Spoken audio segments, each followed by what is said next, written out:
4 দশকের অপেক্ষার পর এবার এমপিওভুক্তির সাথে এগোচ্ছে দেশের 1519টি স্বতন্ত্র ইবতেদায়ী মাদ্রাসা।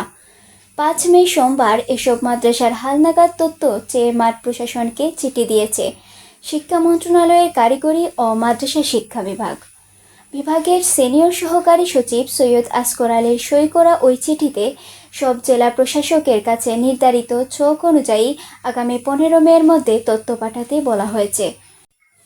মূলত চলতি বছরের শুরু থেকেই স্বতন্ত্র ইবতেদায়ী মাদ্রাসার শিক্ষকরা তাদের এমপিওভুক্তির দাবিতে আন্দোলনে ছিলেন।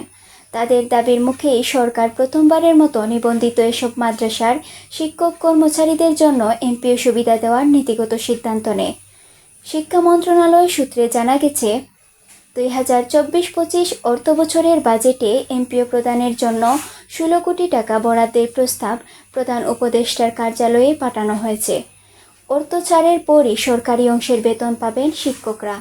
তবে শিক্ষকরা শুধু এমপিও নয়, এসব মাদ্রাসাকে প্রাথমিক বিদ্যালয়ের মতো পূর্ণ জাতীয়করণের দাবি জানিয়ে আসছেন। তারা বলছেন, একই পাঠ্যসূচি, একই বয়সী শিক্ষার্থী এবং প্রায় একই ধরনের শিক্ষা কার্যক্রম চালিয়েও তারা বছরের পর বছর ধরে অবহেলিত। জাতীয়করণ না হলে তাদের সামাজিক নিরাপত্তা, অবসর সুবিধা ও সম্মানজনক জীবনযাপন নিশ্চিত হবে না বলেও মতামত দিয়েছেন ইবতেদায়ী মাদ্রাসার শিক্ষকরা। মাফতুহা হক, সময়চিত্র টিভি।